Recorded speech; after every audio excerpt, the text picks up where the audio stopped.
മറ്റൊരു പ്രൊമോ വന്നിട്ടുണ്ട്. Mid week എവിക്ഷനാണ് കാണിക്കുന്നത്. ഒട്ടും പ്രതീക്ഷിക്കാത്തൊരു മിഡ് വീക്ക് എവിക്ഷൻ ആയതുകൊണ്ട് തന്നെ എല്ലാവരും ഞെട്ടിയിരിക്കുന്നത് കാണിക്കുന്നുണ്ട്. പിന്നീട് ഓരോരുത്തരും വന്ന് കാരണങ്ങൾ നിരത്തുന്നുണ്ട്. അങ്ങനെ അനീഷ് പറയുന്നത് കാണിക്കുന്നുണ്ട്, കാശുള്ളതുകൊണ്ട് ആര്യനെ എങ്ങനെ വേണമെങ്കിലും PR-നെ ഏൽപ്പിക്കുക എന്നുള്ളത്. തിരിച്ച് ആര്യനും ദേഷ്യം പിടിച്ച് പറയുന്നുണ്ട്. അങ്ങനെ ഓരോരുത്തരുടെ പേര് പറയുന്നുണ്ട്. ആദിലേക്കാണെന്ന് തോന്നുന്നുണ്ട് ഏറ്റവും കൂടുതൽ വോട്ട് കിട്ടിയിരിക്കുന്നത്. എന്ത് തന്നെയായാലും ഒരു ട്രാക്കിൽ ഉറക്കാത്തത് പോലെ തന്നെയായിരുന്നു ആദിലയുടെ ഗെയിം കുറച്ച് ആഴ്ചകളായിട്ട് പോയിക്കൊണ്ടിരിക്കുന്നത്. നൂറ് പ്രത്യേകിച്ച് അവിടെ ഒന്നും കാണിക്കുന്നുമില്ല. കളിച്ചിരുന്നത് ആദിലയാണ്. പക്ഷെ ആദില ഈ പറഞ്ഞ പോലെ കുറച്ച് ഒരാളുടെ കൂടെ നടക്കും, പിന്നീട് അയാളന്ന് ഷിഫ്റ്റ് ചെയ്ത് വേറെ ഒരാൾ. കുറച്ചു കാലം അനൂര് കൂടെയായിരുന്നു ഫ്രണ്ട്ഷിപ്പ്, പിന്നീട് അത് ഷിഫ്റ്റ് ചെയ്ത് ഷാനവാസായി. അങ്ങനെ ഷാനവാസിൽ നിന്നും ഇപ്പോൾ ഷിഫ്റ്റ് ചെയ്ത് അക്ബറിലേക്ക് എത്തിയിരിക്കുകയാണ്. അങ്ങനെ പുള്ളിക്കാരി ഒരു പേഴ്സണൽ ഗ്രഡ്ജും സംഭവങ്ങളൊക്കെ വെച്ച് വളരെ റോ ആയിട്ടാണ് ഈ ഒരു ഗെയിം കളിക്കുന്നത്, മൈൻഡ് ഗെയിം കളിക്കുന്നതിന് പകരം. പ്രൊമോ കണ്ടത് വെച്ചിട്ട് മിഡ് വീക്ക് എവിക്ഷനിൽ ഏറ്റവും കൂടുതൽ നോമിനേഷൻ കിട്ടിയ ആദിലേക്കാണെന്നാണ്.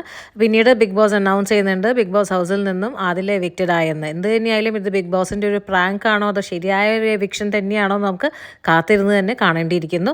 കൂടുതൽ ലൈവ് അപ്ഡേറ്റ്സിനായി ഈ ചാനൽ ഒന്ന് സബ്സ്ക്രൈബ് ചെയ്യുക.